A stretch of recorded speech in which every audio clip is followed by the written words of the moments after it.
बिस्मिल्लाहिर्रहमानिर्रहीम। अस्सलामुअलैकुम वरहमतुल्लाहि वबरकातुहू। Dear prep class students, welcome to the science class. I hope that you all are fine. Dear students, today we are going to discuss about gas. Students, previous classes में हमने matter की दो states solid और liquid के बारे में discuss किया था। आज की क्लास में हम मैटर की थर्ड स्टेट जो कि गैस है इसके बारे में देखेंगे। गैस की सबसे बेस्ट एग्जाम्पल है एयर यानी हवा। इसी तरह से हम देखते हैं कि गैस इसकी कोई ख़ास शेप नहीं होती। जैसे कि अगर हम बॉल्स के अंदर गैस फिल करेंगे तो उसकी शेप बॉल जैसी हो जाएगी। इसी तरह से बैलून्स के अंदर एयर फिल करने पर या गैस फिल करने पर बैलून्स की शेप का हो जाएगा। और आप बैलून्स की भी डिफरेंट शेप्स देखते हैं। सो इट मीन्स कि जो गैस है उसकी कोई डेफिनेट शेप नहीं होती। जिस तरह से लिक्विड के बारे में भी हमने देखा था कि लिक्विड की कोई ख़ास शक्ल नहीं होती, शेप नहीं होती, इसी तरह गैस की भी कोई स्पेसिफिक, कोई फिक्स्ड या कोई डेफिनेट शेप नहीं होती। वो चेंज होती रहती है अकॉर्डिंग टू द थिंग कि वो किस चीज़ के अंदर है। अगर वो एयर है सिंपल तो उसकी तो वैसे ही शेप नहीं होगी। इसी तरह किसी चीज़ में फिल करेंगे तो हम उसकी शेप देखेंगे और अकॉर्डिंग टू दैट थिंग उसकी वो शेप बन जाएगी। So we can say that gases have no definite shape. Gases have no definite shape. Gases की कोई definite shape यानी fixed shape नहीं होती। On the other hand, gases have no definite volume. Gases की कोई specific volume या space भी नहीं होती।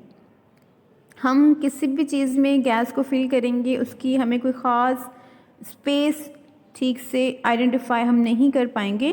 फॉर एग्ज़ाम्पल हम कोई एक्टिविटी भी कर सकते हैं इसके लिए। As in your book we have activity 4 first I am going to read this. ये किस तरह की है इसे आप घर में खुद भी करके इजीली चेक कर सकते हैं, शेप भी और वॉल्यूम भी।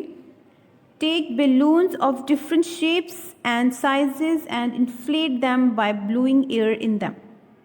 Does gas have a definite shape? For example आपने बैलून्स की डिफरेंट शेप्स देखी हैं। आप डिफरेंट शेप्स की बैलून्स ले लें और उनमें इस तरह से आप एयर फिल कर लें। कुछ ओवल शेप बैलून्स होंगी और कुछ राउंड हैं, कुछ हार्ट शेप, कुछ लॉन्ग तरह की होती। तो डिफरेंट तरह के आप बैलून्स के साइजेस ले लें, शेप्स ले लें और अगर आप उनमें एयर फिल करेंगे तो आप फिर ये देखना कि क्या उनकी कोई ख़ास शेप है। सो यू विल ऑब्जर्व कि there is no definite shape of the gases. फिर क्या करेंगे हम? What does it show? Does air have a definite volume? क्या एयर का कोई डेफिनेट वॉल्यूम भी है? Now untie one of the balloon and observe what happens. Air is coming out and the shape of balloon changes. इनमें से कोई भी balloon जो आपने फिल किया, किसी एक बैलून की जो एयर है उसके अंदर से निकाल लें तो आप फील करेंगे कि उस बैलून की शेप चेंज हो गई और जो वॉल्यूम था वो भी नहीं रहा। तो इट मीन्स कि जो गैसेस होते हैं ना तो उनकी कोई ख़ास शेप होती है और ना ही कोई डेफिनेट वॉल्यूम। सो ये जो 3 स्टेट्स ऑफ मैटर हैं जो हमने डिस्कस की हैं वो कंप्लीट हो गई हैं। Let's review them. The very first state of matter is solid, then liquid और थर्ड स्टेट ऑफ मैटर है गैस। सॉलिड के बारे में हमने देखा कि इसकी शेप भी डेफिनेट है, इसका वॉल्यूम भी डेफिनेट होता है यानी फिक्स्ड होता है। सेकंड जो लिक्विड है स्टेट ऑफ मैटर उसकी शेप डेफिनेट नहीं होती बट उसका वॉल्यूम डेफिनेट होता है। और जो गैस है उसकी ना ही शेप डेफिनेट है और ना ही volume. So solid, liquid and gas ये तीनों एक दूसरे से डिफरेंट है। डियर स्टूडेंट्स, यहाँ एक बहुत ही इंटरेस्टिंग बात मैं आपको बताने जा रही हूँ। वो ये कि जितने भी मैटर या मटेरियल हमारे इर्द गिर्द मौजूद हैं, दुनिया के अंदर मौजूद हैं, वो सब इन तीनों स्टेट में से किसी एक ही स्टेट में मौजूद हैं। फॉर एग्ज़ाम्पल जैसे ब्रिक्स हैं, ये सॉलिड ही होती हैं। फिर मिल्क की बात करें तो ये लिक्विड में होता है इस तरह से, और जो एयर है वो गैस है। सो इट मीन्स कि जो दुनिया के अंदर जितनी चीज़ें हमारे इर्द गिर्द मौजूद हैं वो या तो सॉलिड में होंगी, या लिक्विड में, और या गैस में। लेकिन एक ऐसा मैटर है जो तीनों स्टेट्स में मौजूद है। वो लिक्विड में भी हमें मिलता है, सॉलिड में भी और गैस में भी। For example water. Water is the only matter in the world which is naturally found in all three states of matter. और उसकी ये स्टेट चेंज होती रहती है। सॉलिड, लिक्विड और गैस, तीनों स्टेट्स जो हैं वाटर की वो बदलती रहती हैं। States of matter can be changed. For example जो स्नो है या आइस है वो क्या है? सॉलिड। ये वाटर की ही एक फॉर्म है ना, लेकिन सॉलिड फॉर्म है आइस।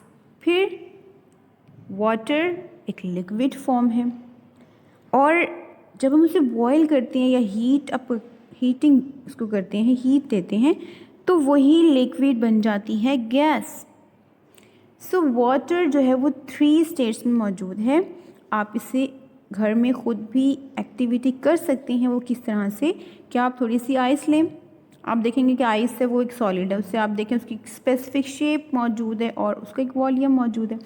उस आइस को जब आप करेंगे बॉयल या हीट, उसको देंगे, गर्म करेंगे, आप उसे सनलाइट में भी हीटअप कर सकते हैं, या आप उसे कोई आग जलाकर भी आप उससे गर्म कर सकते हैं। तो आप देखेंगे कि वो फ़ौरन लिक्विड बन गया, और उसके बाद वो लिक्विड जब ज़्यादा मज़ीद बॉयल होगा तो आप देखेंगे उसके ऊपर से वाटर वेपर्स यानी जो गैस है उसकी वो आपको नज़र आएगी। So water is naturally occur in all the 3 states of matter. एक दफ़ा हम रिव्यू कर लेते हैं कि किस तरह से वाटर जो है वो अपनी स्टेट चेंज कर सकता है। वो इस तरह से कि फर्स्ट आइस है हमारे पास, ये देखिए दिस इज़ आइस, और आइस आपको पता है ये वाटर की ही एक शक्ल है और ये सॉलिड है। फिर उससे आप हीट देंगे तो आप देखेंगे कि वो लिक्विड वाटर बन गया, and water is the liquid state of matter. And then उसको मज़ीद हम हीट देंगे तो it change into the water vapours, जो कि क्या है? Gas. So water can change into all the 3 states of matter. So this was our lesson of today. I hope you have understood this. Now we are going to do the written work on the book. So students, let's open your books. Dear students, open page number 60. On page 60 we have today's topic, and that is gases. We have discussed about gases, that gases have no definite shape. It can exist in different shapes. Gas को जिसके अंदर भी आप fill करेंगे वो उसी shape का हो जाता है. So we can say that gases have no definite shape like liquids. And on this page we have an activity, and we have already discussed this activity कि आपको इसमें क्या करना है. और जब आप ये एक्टिविटी करेंगे, बैलून्स डिफरेंट शेप्स के लेकर फिल करके देखेंगे तो आपको खुद ब खुद अंदाज़ा हो जाएगा कि गैसेस की कोई स्पेसिफिक शेप या वॉल्यूम नहीं होता.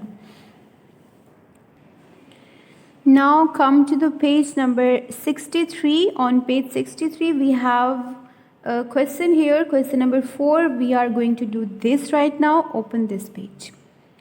Question is, write down the state of matter of the following.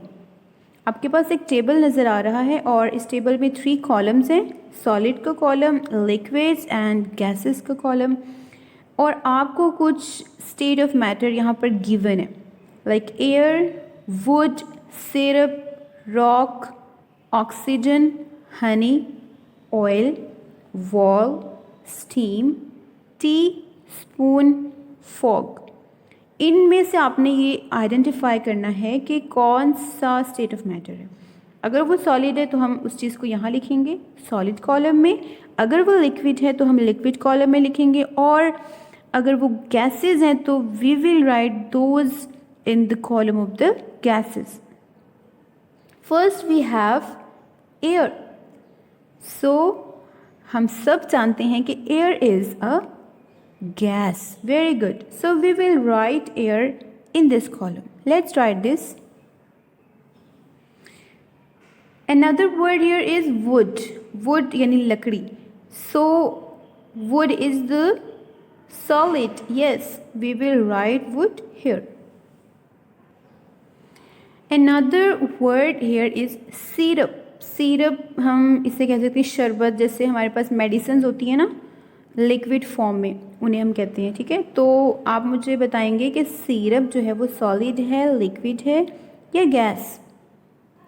Very good, it is liquid. So we will write syrup here in this column. और हमारे पास जो नेक्स्ट वर्ड है हम एक दफ़ा वो भी देख लेते हैं, फिर हम इसे कंप्लीट कर लेंगे। जैसे रॉक यानी पत्थर, ये बताएंगे हम। ऑक्सीजन, हनी यानी शहद, ऑयल, वॉल, स्टीम जो कि गैस होती है, टी, स्पून, फोग, फोग यानी धुंध जो होती है विंटर सीजन में। सो अब हम इन तमाम को आप भी लिखें और इनको उनके राइट जगह पर हम लिखते हैं। इनमें से जो सॉलिड होंगे वो हम यहाँ लिखेंगे, जो लिक्विड है वो इस साइड पर, और जो गैसेज है वो हम यहाँ लिख लेते हैं। So dear students, let's start this question. So I have written all the words in their given column, जैसे कि rock, wall, spoon, these are solids, syrup, honey, oil, tea, these are liquids, air, oxygen, fog, steam, these are gases. So इस तरह से हम ये question कर लेंगे। आप उम्मीद है कि आपको इसकी समझ आ गई है। Now it's time to write the diary. Let's write. Students, this is your diary. Do question number 4 page number 63 जो हमने आज लेसन किया उसको भी अच्छे से आपने देखना है और समझना है। और ये जो आपका पेज है 63, इस पे क्वेश्चन 4 जो कॉलम हमने किया है ये आपने अपनी बुक पर करना है। आई होप आज का लेसन आपको समझ आ गया। इंशाल्लाह we will start the next topic in the next class. अस्सलाम वालेकुम वरहमतुल्लाहि वबरकातुहू।